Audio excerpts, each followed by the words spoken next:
Picture this. You're out on a simple day hike. The weather's perfect, the trail's easy to follow. You spot something cool off to the side, maybe an interesting bird or a great photo op, and you step off the path for just a second to check it out. It's a tiny decision, one that takes no time at all. So you turn back around, fully expecting to see that trail right where you left it, but it's gone. In its place, just a sea of identical trees and this sudden, heavy silence. So what do? What's your very next move? Well, for a hiker named Leo, this wasn't a hypothetical. This was his reality. A casual hike in the Cascades suddenly became a fight for his life, all because he stepped off the trail for maybe 2 minutes. And in that moment, panic. The single biggest predator in the wilderness starts to creep in. Your gut instinct is probably screaming at you to just run, to find that trail. But that instinct to run, it's the deadliest mistake you could possibly make. Right then, when that fear is rising, your best survival tool isn't your gear, it's not a knife, it's not a compass, it's a simple 4-letter mental framework designed to literally save your life. It's called S.T.O.P. Think of this acronym as your emergency brake. It's specifically designed to force your logical brain to take the wheel back from your panicked, instinct-driven brain, which, let's be honest, is almost always wrong in a survival situation. So let's break this down. S is for stop. Seriously, just freeze. Don't take another step. This keeps you from getting even more lost. T is for think. Force yourself to calm down, control your breathing, and mentally rewind the tape. O is for observe. Look around. What's the weather doing? What do you actually have with you? For Leo, the inventory was not great. A half-full water bottle, a thin plastic poncho, a knife, and a lighter that was completely dead. And finally, P is for plan. Make a plan based on the reality of your situation, not on wishful thinking. Okay, so you've managed to put a lid on the panic. Now, your plan has to be guided by this really unforgiving timeline that rules every survival scenario. It's called the survival clock. This right here is the rule of threes. And wow, does it put things into perspective. You can survive for about 3 weeks without food, so that snack in your bag is not your priority. You can make it about 3 days without water. But, and this is the big one, you might only survive for 3 hours without shelter if conditions are bad. And with the sun going down and a cold rain starting, Leo realized his biggest enemy wasn't hunger or thirst. It was the cold. And that brings us to hypothermia. This is the #1 killer in the wilderness. And here's the scary part. You don't need a blizzard for it to happen. Getting wet in 50-degree Fahrenheit weather can be just as deadly as freezing temperatures. With only a few hours of daylight left, Leo's entire mission, his whole world, narrowed down to fighting this one single immediate threat. So how do you fight something like that? Well, you create your own personal microclimate. You can't warm up the whole forest, obviously, but you can build a tiny pocket of warmth you can survive in. In other words, you have to build a shelter. But where you build it is everything. Leo knew from his reading that you have to avoid low spots because cold air sinks and settles in them like water in a bowl. He scouted around and found the perfect spot, a huge uprooted tree. That fallen trunk gave him a natural, solid ridgeline to build his shelter against. And this is basically how you build a life-saving debris hut.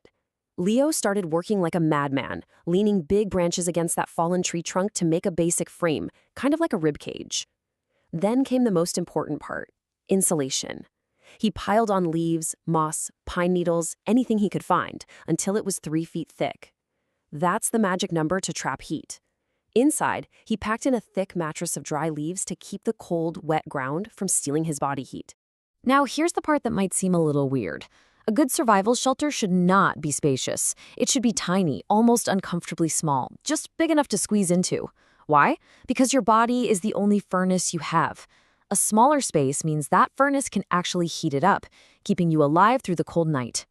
Leo wriggled inside, pulled a pile of leaves over the entrance, and he made it. So after you've survived that critical first night, the whole game changes. The immediate danger is under control. Now, your top priority shifts from just staying alive to actively helping search parties find you. And for that, you're going to need 2 things: a safe source of water and a way to signal for help. Leo was incredibly thirsty, but he knew that drinking straight from that crystal-clear stream could be a fatal mistake.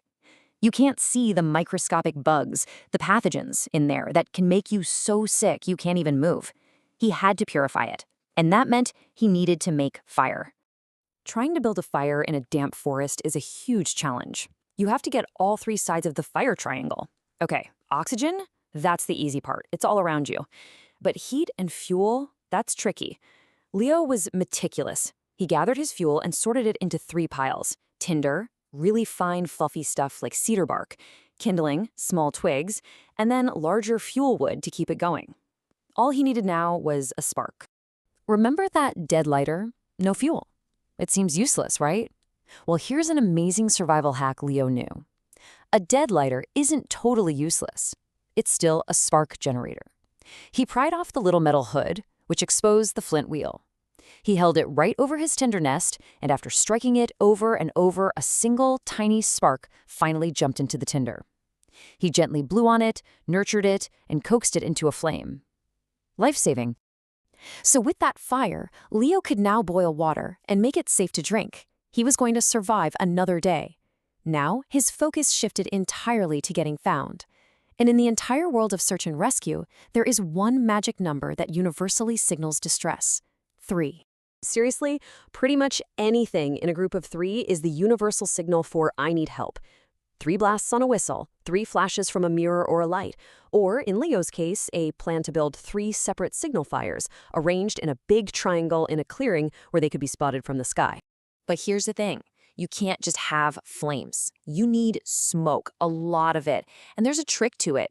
Dry wood burns hot, but it doesn't make much smoke. The secret is to get a really hot bed of coals going with that dry wood and then pile on green, leafy stuff, like pine boughs. This smothers the fire and produces these thick, billowing columns of white smoke that stand out like a sore thumb against the green and brown forest. And you can see just how critical that contrast is. On his 3rd day, Leo heard it, the distant whoomp, whoomp, whoomp of a helicopter. He scrambled to light his 3 fires, then started heaping on the green boughs.